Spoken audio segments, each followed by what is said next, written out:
In March 2017, wildlife photographer Daniel Rivera loaded his backpack with enough supplies for 2 weeks and walked into the Amazon rainforest. He never walked out. The search teams found his camera equipment scattered along the banks of a nameless tributary, the lens caps floating in brown water like discarded thoughts. His satellite phone lay cracked against a fallen cecropia tree, its last GPS ping marking coordinates that led nowhere meaningful. Just another point in an ocean of green that stretched beyond the edges of any map.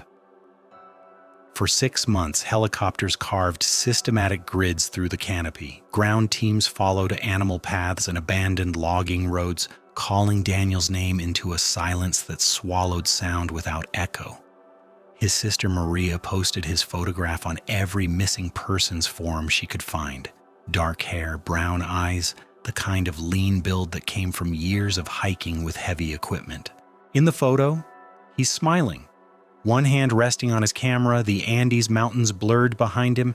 He looks like someone who belonged in wild places, but the Amazon had swallowed him whole.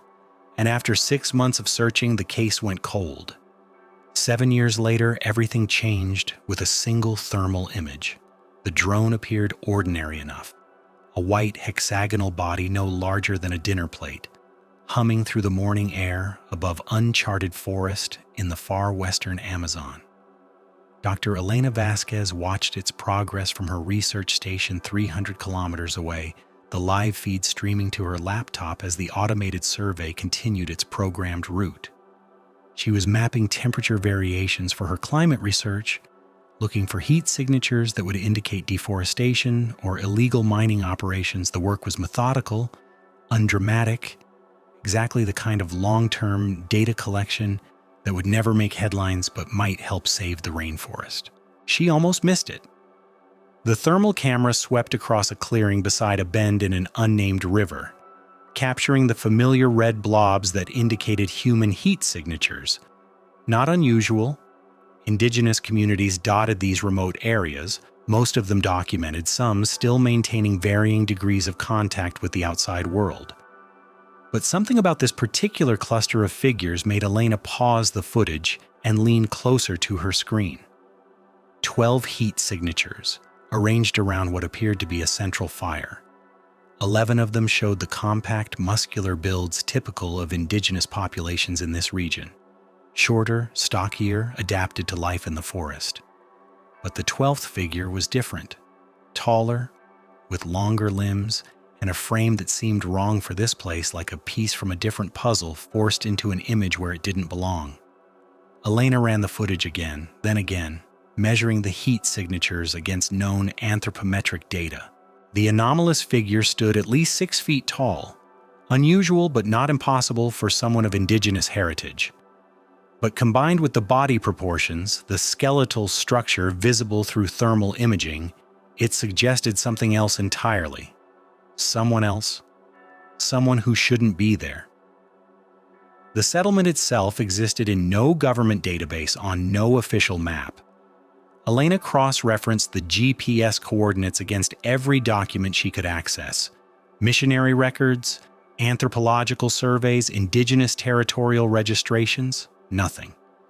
As far as the outside world was concerned, this corner of the Amazon was empty forest, home only to jaguars and birds and the endless green tapestry of trees.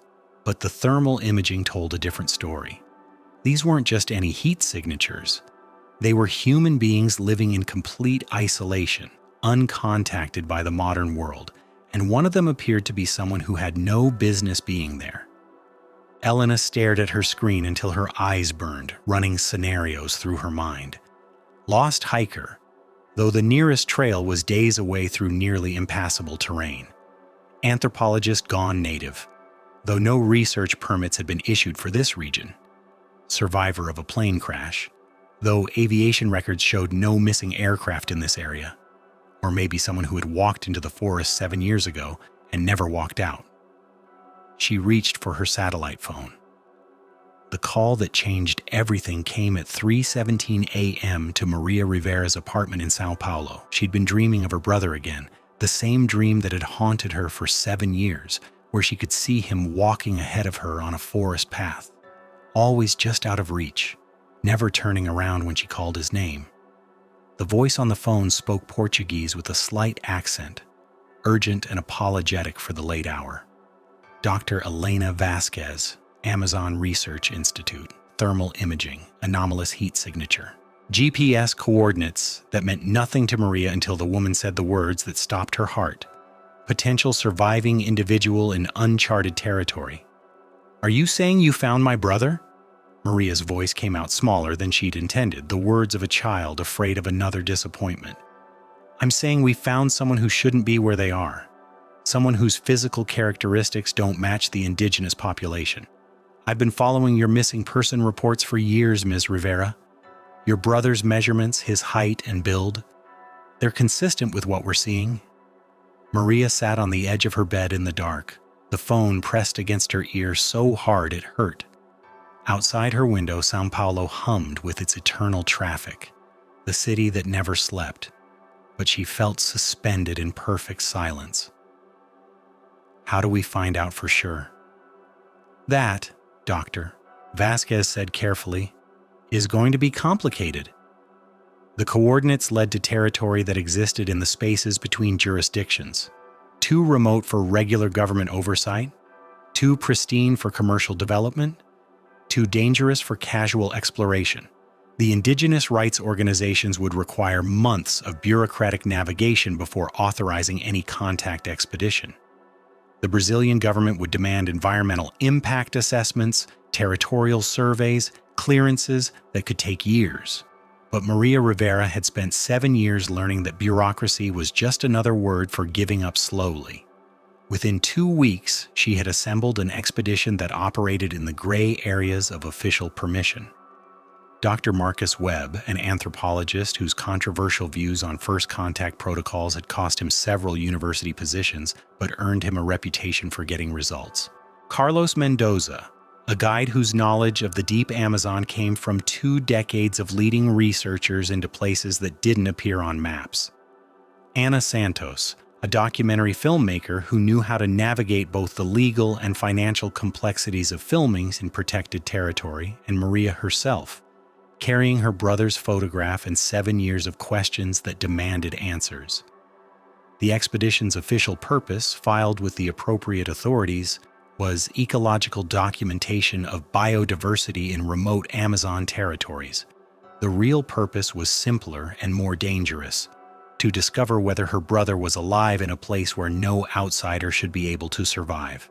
They flew into the staging area on a charter helicopter that looked like it had been assembled from spare parts and prayers. The pilot, a weathered Brazilian named Joaquim, who spoke English with an Australian accent acquired during years of flying mining crews, set them down on a sandbar that served as the closest thing to an airstrip within 200 kilometers of the target coordinates. This is as far as the helicopter goes, Joaquim announced, shutting down the engine. From here, you walk or you swim. River's the only highway in this part of the world. The silence that followed the engine's death was unlike anything Maria had ever experienced. Not the absence of sound, but the presence of something larger. A breathing quiet that seemed to pulse with invisible life. The forest rose on all sides like cathedral walls, disappearing into green darkness that filtered the sunlight into something dim and ancient. Dr. Webb assembled his equipment with the methodical care of someone who understood that mistakes in this place could be permanent. His pack contained instruments for measuring everything from soil composition to acoustic signatures. But the most important piece of technology was a hand-crank radio that could reach the outside world if everything else failed. Remember, he said, adjusting the straps on his pack, we're not making contact. We're observing. If this community has remained uncontacted for generations, our presence alone could introduce diseases that might kill them all. We get close enough to confirm identities, we document what we see, and we leave. Carlos loaded their supplies into 2 dugout canoes that looked like they'd been carved from single trees, which they probably had been. The boats sat low in the water, heavy with food. Water purification tablets, medical supplies, and the recording equipment Ana insisted was essential for documenting whatever they found. How long to reach the coordinates? Maria asked, watching Carlos test the small outboard motor that would supplement their paddling. 3 days, if the river cooperates. 5 if it doesn't, but that assumes we can find them at all. He gestured toward the wall of forest that lined both sides of the river. Thermal imaging shows you heat signatures, not how to reach them. Could be they're accessible from the river, could be they're days inland through terrain that'll kill you if you make one wrong step. The first day on the water taught Maria why so few people ventured into this part of the Amazon. The river twisted through landscape that seemed designed to discourage human presence. Fallen trees created natural dams that required portaging the heavy canoes through mud that sucked at their boots like something hungry. Branches hung so low they had to duck constantly, and more than once Anna's camera equipment caught on thorns that could have opened arteries if she'd pulled too hard. The sounds were what struck her most. Not the silence she'd expected, but layers of noise that built into something almost overwhelming. Bird calls that echoed off the water. The splash and rustle of unseen animals, the constant whisper of leaves against leaves that created a kind of audio static beneath everything else. And underneath it all, the river itself, bubbling around rocks, gurgling against the banks, carrying debris and secrets toward some distant ocean. They camped that first night on a muddy bank that Carlos deemed probably safe, hanging their hammocks between trees and covering them with tarps that turned their sleeping area into a humid cave. The darkness that fell after sunset was absolute, not the dimness of city nights, but the complete absence of light that existed before humans learned to make fire. "You really think your brother could have survived out here, Doctor?" Webb asked, his voice floating out of the darkness from his hammock. "I mean, genuinely survived, not just lasted a few weeks?" Maria lay in the humid air, listening to something large splash in the river nearby. Daniel was different from other people. Even as kids, he could find his way in places where I'd be lost in 5 minutes. And he was stubborn. Once he decided to do something, he did it, no matter what it cost him. "But 7 years?" Webb's voice trailed off. "7 years is a long time to be someone else," Maria said. "Long enough to forget who you used to be." The second day brought rain. Not the brief afternoon shower she'd expected, but a steady downpour that turned the river into a different creature entirely. The water level rose visibly as they paddled, and the current became something with its own agenda, pushing them toward fallen trees and hidden rocks that could puncture their boats. Carlos navigated with an instinct that seemed supernatural, reading the water like a language Maria couldn't understand. When he pointed toward shore and shouted over the rain that they needed to wait out the worst of it, she didn't argue. They pulled the canoes into a grove of Brazil nut trees and strung tarps between the trunks, creating a shelter that was marginally drier than being in the open. Anna used the forced stop to review footage she'd shot the day before, her camera's screen glowing in the green twilight under the trees. "Look at this," she said, showing them a sequence of the river taken from the lead canoe. "You see that movement in the trees on the left bank, around the 30-second mark?" Maria squinted at the small screen. Between the trees, barely visible in the shadows, something had moved. Too large to be a bird, too quick to be a sloth. Human-sized, but keeping pace with their boats while remaining hidden in the forest. "Could be anything, eh, Doctor?" Webb said, but his voice lacked conviction. "Could be someone's been watching us since yesterday, you know," Carlos replied. "Forest people. They know when outsiders are in their territory long before the outsiders know they're being watched." The rain stopped near evening, but they camped where they were rather than risk navigating unknown water in the dark. Maria lay in her hammock listening to the forest night shift take over. Different sounds, different rhythms, the hunting calls of nocturnal predators and the rustle of creatures that moved between the trees without ever touching the ground. Somewhere in this green maze, thermal imaging had detected her brother, or someone who might be her brother. Someone who had been living among people who had no contact with the outside world, speaking languages that existed in no textbook, following customs that had evolved in isolation for centuries. She tried to imagine what 7 years in this place would do to a person. How long it would take to forget the taste of coffee, the sound of automobiles, the feeling of walking on pavement. How many seasons would have to pass before São Paulo seemed like something from a dream, before the memory of electric lights and cell phone signals faded into irrelevance? What would her brother look like now? The Daniel she remembered was lean from hiking but soft in the way of someone who ate regular meals and slept in beds.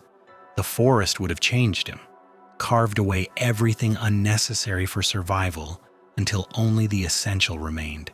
His hands would be different, scarred, calloused, shaped by years of making tools and building shelters. His eyes would be different too, adjusted to reading forest signs instead of camera light meters. And his mind. That was the question that kept her awake through the humid night. What happened to human consciousness when it was stripped away from the civilization that had formed it? Did the brain adapt or did it break? Did forgetting become a kind of mercy? Or was it the cruelest loss of all? On the third day, they reached water that appeared on no map Maria had ever seen. The river they'd been following split into a delta of smaller waterways, each one disappearing into forest so dense it looked solid. Carlos consulted his GPS, then consulted it again, frowning at the coordinates. "According to this, we're close," he said. But close doesn't mean accessible. Could be the thermal imaging picked up a settlement that's kilometers inland from any of these channels. They chose the middle branch and followed it for hours through water that grew increasingly shallow.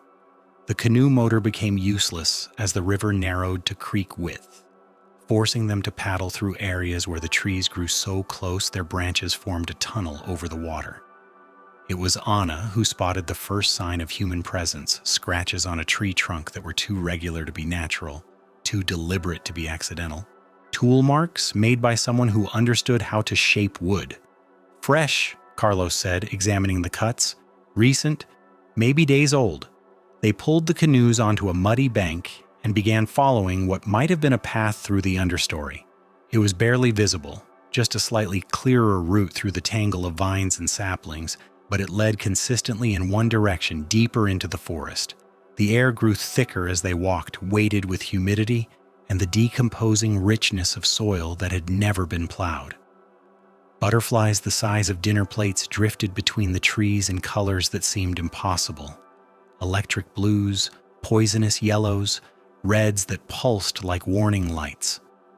The path wound between massive cecropia trees whose trunks were wider than their outstretched arms could span, past stranger fig trees that had grown around their hosts like wooden pythons.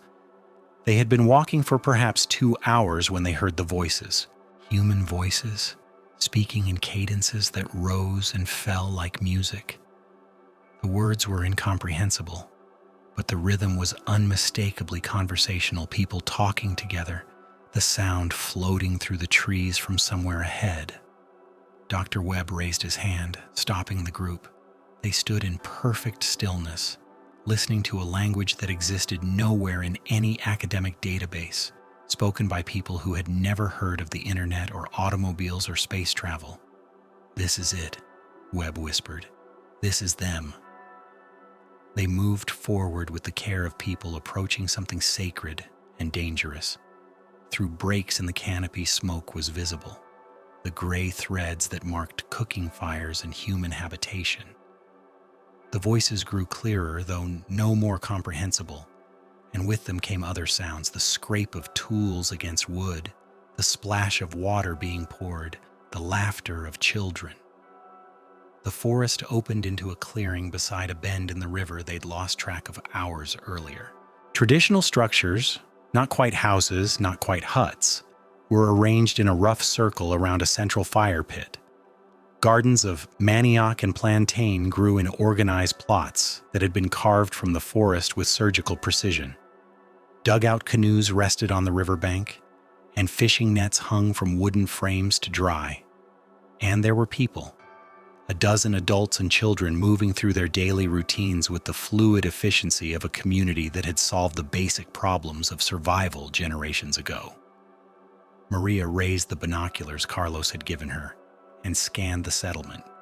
her heart hammering against her ribs. She saw an older woman grinding something in a wooden bowl, a man weaving what looked like a basket from palm fronds, children playing some kind of game that involved throwing small stones at targets scratched in the dirt. All of them showed the physical characteristics typical of indigenous Amazonian populations: compact builds, dark skin, black hair, all of them except one. He was sitting alone near the river working on what appeared to be a fishing net, taller than the others, with lighter skin that had been darkened by years of forest sun. His hair, grown long and tied back, showed traces of brown that had never been black. His hands moved with the same practiced skill as the others, but something about his posture, his bone structure, the way he held his shoulders, was wrong for this place. Maria adjusted the binoculars, bringing his face into focus, and felt the world tilt beneath her feet. It was Daniel, 7 years older, weathered by forest life, marked with traditional tattoos that covered his arms and chest in geometric patterns, but unmistakably, impossibly, her brother. He looked up from his work as if sensing her gaze, and for a moment his eyes seemed to find hers across the impossible distance that separated them. Then he returned to his net, fingers moving through the complex weave with the muscle memory of someone who had been doing this work for years. Maria lowered the binoculars with shaking hands. Her brother was alive. He was living as a member of an uncontacted tribe, integrated into their community so completely that he worked their crafts and wore their markings as if he'd been born to them. But as she watched him through the leaves, one question burned above all others. Was this Daniel Rivera, the wildlife photographer, lost and found? Or was this someone else entirely, someone the forest had created from the remains of the man who'd walked into the trees 7 years ago? The answer, she realized, might be more complicated than she'd ever imagined. Doctor. Webb crouched beside her, his own binoculars trained on the settlement. "We need to document this," he whispered, "but we can't risk contact. If they've remained isolated, our presence could—" "That's my brother," Maria interrupted, her voice barely audible. Webb lowered his binoculars and looked at her. In his 20 years of anthropological fieldwork, he'd learned to read the difference between hope and certainty in people's faces. What he saw in Maria's eyes was recognition, the kind that came not from wanting something to be true, but from knowing it was. "You're sure?" "I know how he holds his shoulders when he's concentrating. I know the way his left hand moves when he's working on something detailed. That's Daniel." Anna had her camera running, the long lens capturing footage of the settlement from their concealed position in the tree line. Through her viewfinder, she watched the man Maria claimed as her brother complete a section of netting, test its strength, then set it aside and stand. He moved with the fluid economy of someone whose body had adapted completely to forest life. No wasted motion, perfect balance, an awareness of his surroundings that seemed almost supernatural. "He doesn't look like someone who wants to be rescued," she observed. It was true. Daniel Rivera, if that's who he was, showed none of the behaviors they might expect from someone held against his will or desperate to return to civilization. He interacted with the other community members with easy familiarity, spoke their language with apparent fluency, and moved through their daily routines as if he'd never known any other life. They watched for 3 hours as the afternoon dissolved into evening. The man they believed to be Daniel participated in preparing the communal meal, helped tend the fire, and sat with the others as they shared food and conversation in their unrecorded language. When one of the children brought him something, a carved wooden toy that had broken, he examined it with the same methodical attention Maria remembered from childhood, then produced tools from somewhere and began making repairs. "We need to get closer," Maria said as darkness approached. "We need to be absolutely certain it's him." "No," Webb said firmly. "We observe and document. First contact protocols exist for good reasons. These people have survived in isolation for generations. Our germs alone could kill them all." "My brother isn't indigenous. If he's there, he's already contaminated whatever isolation they had." And if they've developed immunity to his pathogens through 7 years of exposure, what do you think happens when we introduce fresh ones? You could be looking at the extinction of an entire culture. The ethical complexities twisted through Maria's mind like smoke. Her brother, if it was her brother, appeared healthy, integrated, possibly even content. But was he there by choice or circumstance? Had he chosen this life, or had survival demanded it? And after 7 years, did the distinction still matter? They established camp a kilometer away from the settlement, far enough to avoid detection, but close enough to maintain surveillance. Carlos rigged a sophisticated hide using local materials and camouflage netting, creating an observation post that would allow them to study the community without being seen. Over the next 3 days, a complex picture emerged. The settlement operated with the kind of social organization that came from centuries of adaptation to their environment. Each person had specific roles and responsibilities that shifted based on season, weather, and need. The older woman who ground seeds in the mornings became a storyteller in the evenings, weaving narratives that made the children laugh and the adults nod with recognition. The basket weaver doubled as a healer, treating minor injuries with plant preparations that he mixed with the precision of a chemist. And the man they'd come to find, the figure whose thermal signature had started this entire expedition, occupied a place in the community that defied easy categorization. He wasn't an outsider being tolerated, nor was he fully assimilated in ways that erased his origins. He seemed to exist as a bridge between worlds, bringing skills and perspectives that complemented rather than replaced traditional knowledge. "Look at this," Anna said on the morning of their 4th day of observation, showing Maria footage from the previous afternoon. "He's teaching one of the younger men to use perspective in carving. See how he holds his hands to frame the piece? That's photographer thinking applied to traditional craft." In the recording, Daniel, they were all calling him Daniel now, the evidence too overwhelming to deny, worked with a teenager to carve what appeared to be a ceremonial mask. His approach combined traditional techniques with an understanding of light, shadow, and composition that could only have come from years behind a camera. "He hasn't lost who he was," Maria said, watching her brother guide the young man's hands. "He's become something new." Dr. Webb made notes in his field journal, documenting behaviors that challenged everything he thought he knew about cultural assimilation. "This is unprecedented," he muttered. "Complete integration while maintaining distinct identity markers. He's not just surviving in their culture, he's evolving it." But it was on the 5th day that they witnessed something that changed everything. Maria was maintaining the morning watch when movement at the settlement's periphery caught her attention. A hunting party was returning from the forest, and something was wrong. Instead of the easy confidence that characterized their usual movements, these men moved with urgency and fear. Through her binoculars, she could see one of them was injured, blood on his leg, supported by 2 others. But it wasn't the wound that made her heart race. It was what followed them out of the forest. 3 men in military fatigues, carrying assault rifles and moving with the predatory precision of people who killed for money. They weren't government forces or legitimate researchers. The way they spread out to surround the settlement, the casual violence in their postures, marked them as something far more dangerous.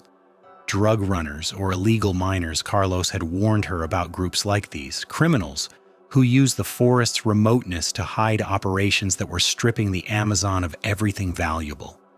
Indigenous communities in their path were obstacles to be removed or assets to be exploited.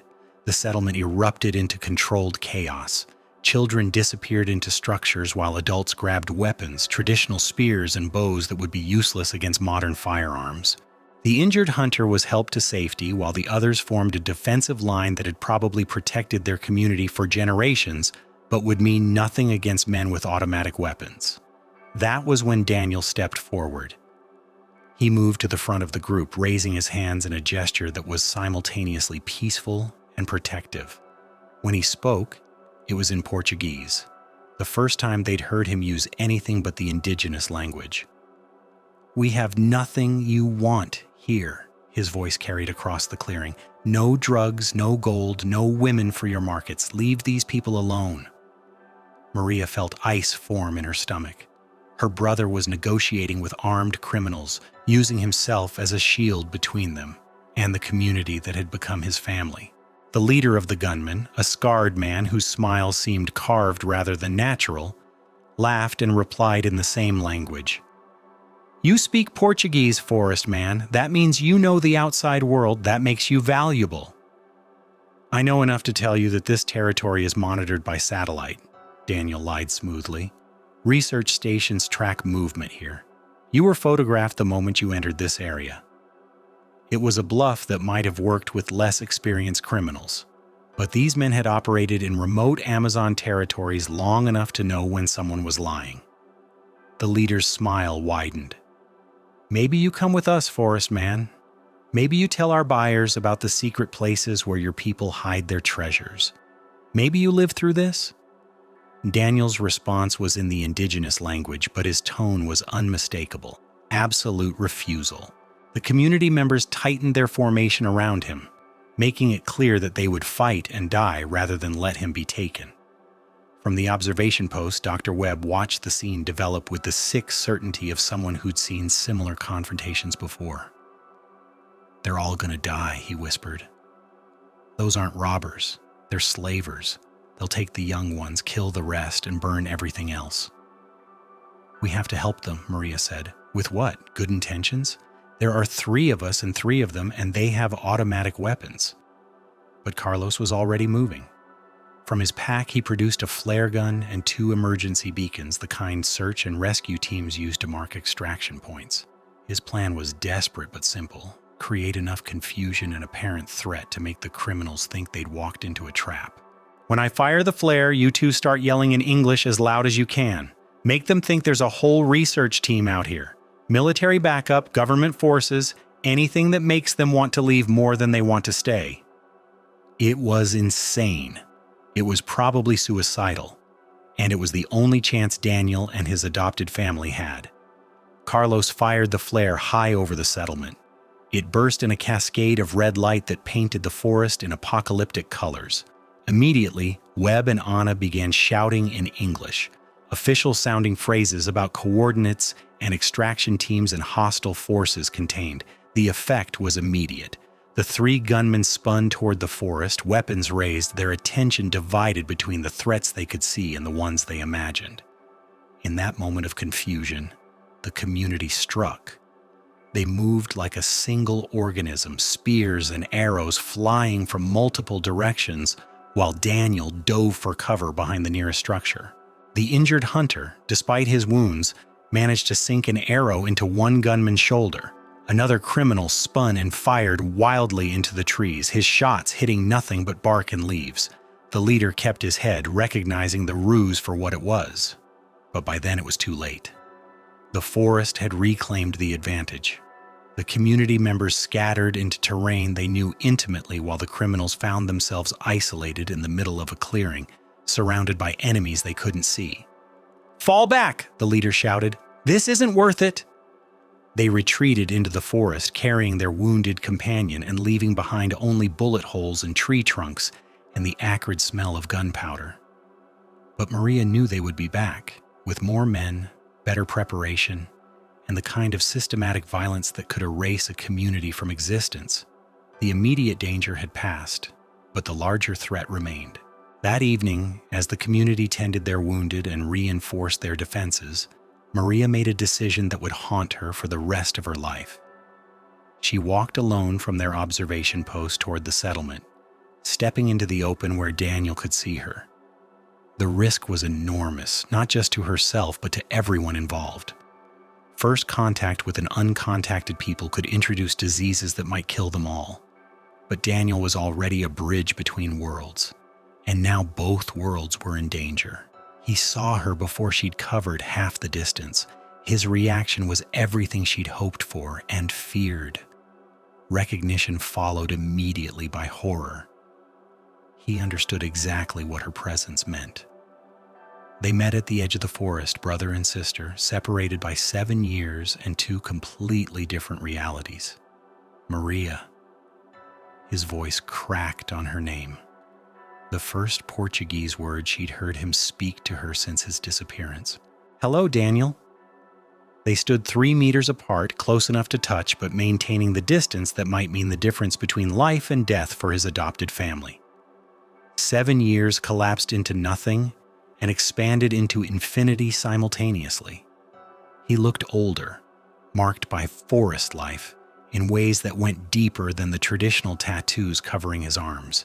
His eyes held a depth she didn't remember, the gaze of someone who'd learned to read the forest's moods and seasons, who'd survived by becoming part of something larger than himself. "You have to leave," he said, "or all of you. If they get sick because of your presence, we came to find you, to bring you home." Daniel glanced back toward the settlement, where smoke from the evening fires painted the sky in shades of amber and rose. "I am home." The words hit her like cold water. This wasn't a man who'd been lost and wanted to be found. This was someone who'd made a choice, maybe not initially, but certainly over time, and was prepared to defend it. "The criminals will come back," she said. "More of them. Your people, your family here. They can't fight assault rifles with spears and arrows." "I know. Then come with us. Help us get them somewhere safe. You speak their language, you understand their needs.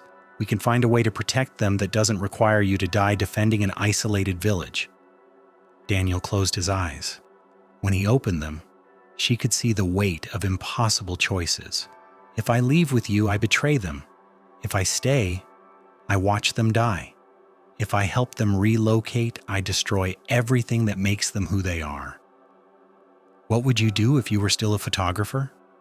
If you saw a story that needed to be told, what would you do? The question seemed to surprise him.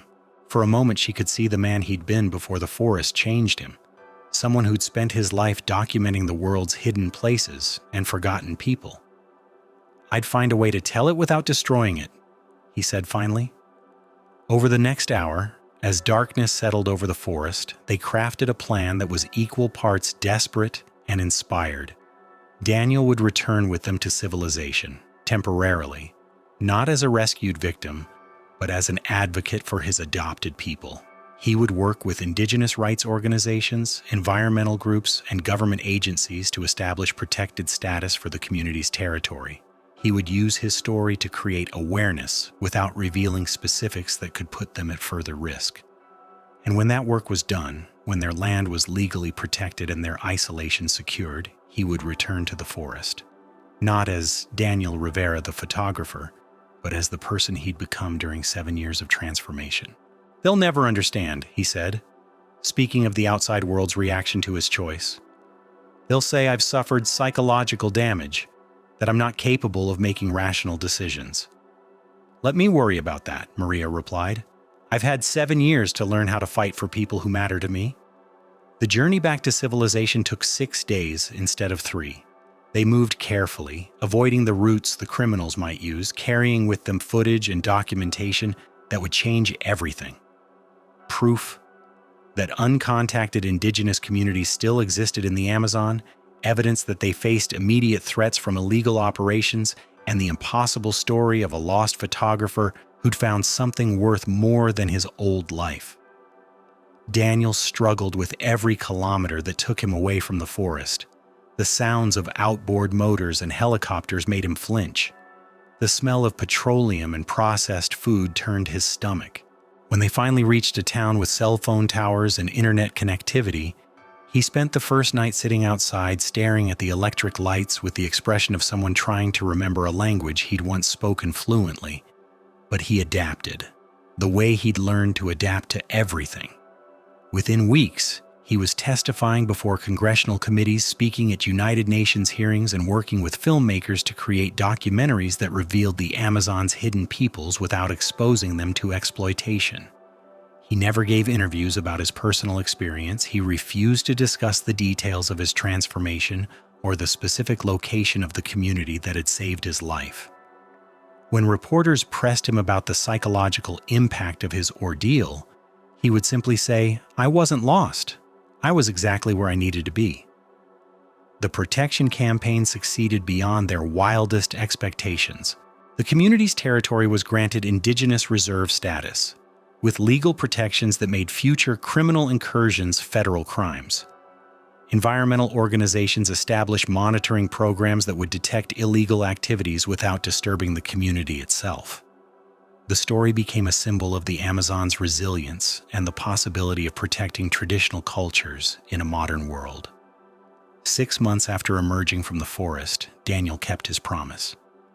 He returned to the settlement carrying with him legal documents that guaranteed his adopted family's safety, medical supplies that could save lives without disrupting cultural practices, and the certainty that their home would remain hidden from those who would exploit it. The community welcomed him back without ceremony or questions.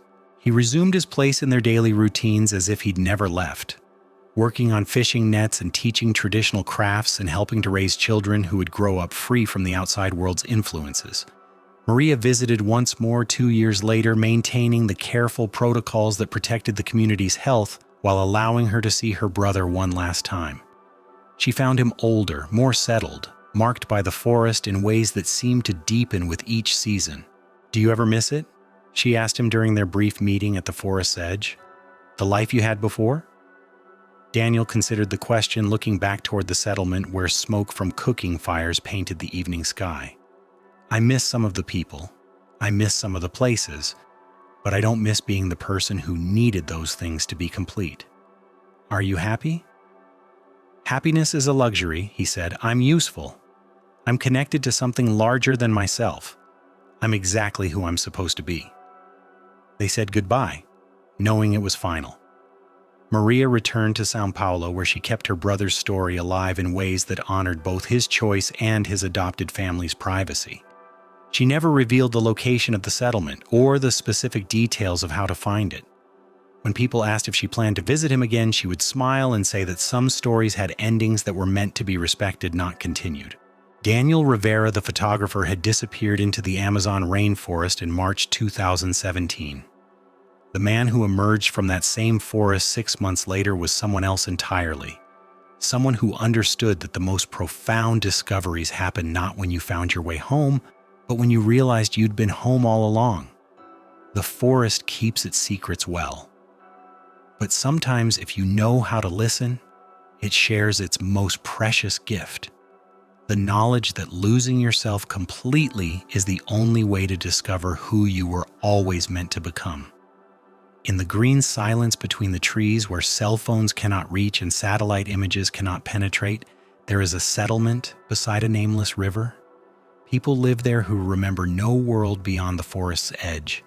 They fish and hunt and tell stories that have never been written down. They raise children who speak a language that exists in no textbook and practice customs that evolved in perfect isolation. And among them, teaching young people to see light and shadow the way cameras see them, is a man who once carried a different name. He moves through their world with the quiet confidence of someone who belongs exactly where he is, doing exactly what he was born to do. The Amazon had not swallowed Daniel Rivera after all. It had digested him, broken him down to his essential elements, and rebuilt him into something the forest could use. Something the world needed but didn't know how to ask for. He had become proof that home was not a place you returned to, but a person you had the courage to become.